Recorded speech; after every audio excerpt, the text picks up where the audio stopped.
Hello movie lovers, welcome to another classic review in Tim's Retro Shed.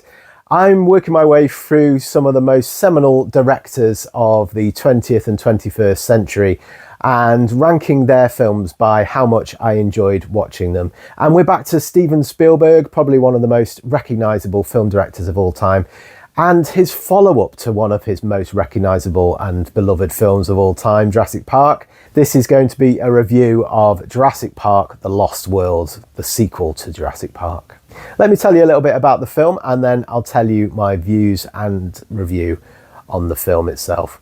4 years after the events of the first film, John Hammond's nephew takes over the company and sends a team to Site B, an island 80 miles away and the original breeding ground for the theme park dinosaurs. His goal is to bring dinosaurs back to America to create a spectacle nearer home. With more of a peaceful mission in mind, John Hammond sends his own team to document the animals with the alternative goal of turning this second island into a nature reserve. This team includes Jurassic Park original Ian Malcolm, Jeff Goldblum's character, his partner, paleontologist Dr. Sarah Harding, and his daughter, who has stowed herself away.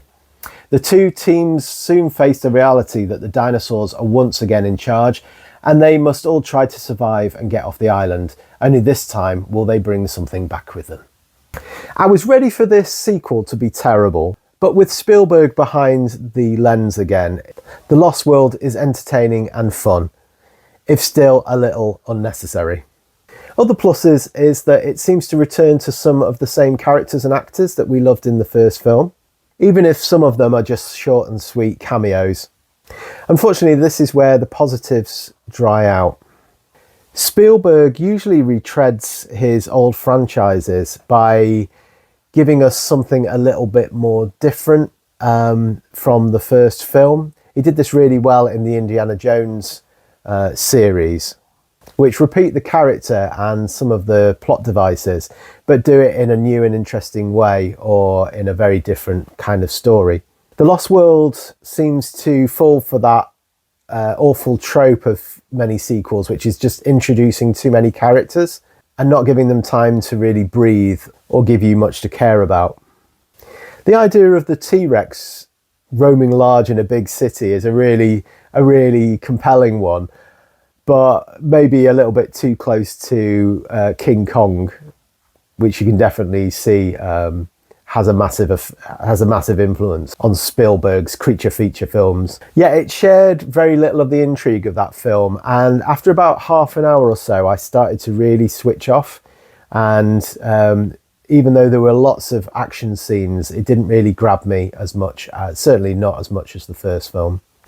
Visually as well, I didn't find the CGI as impressive as it was in the first film. I don't know why that is. I don't know if it's the same company that did it. I'm guessing it is, but yeah, it didn't blow me away in the same way that the first one did. Also, again, as I said with my review of E.T., I don't know if it's our TV set, but I found a lot of the action extremely dark and difficult to make out. The Lost World, I would say, unfortunately, is easily one of Spielberg's weaker films, especially when compared with the original and how amazing that was. So at the moment, it goes at the bottom of my ranking down here. So yeah, are there any Lost World truthers out there? Anyone who'd like to defend the film? I'm sure there are plenty of fans. I'd love to hear your comments below about what you love about The Lost World. And yeah, don't worry, Spielberg fans, I have so many great Spielberg films coming up on this list. So make sure to subscribe to the channel, like this video, maybe share it with a friend you think would appreciate it too. And yeah, I'll see you again on the next Spielberg rating. Take care.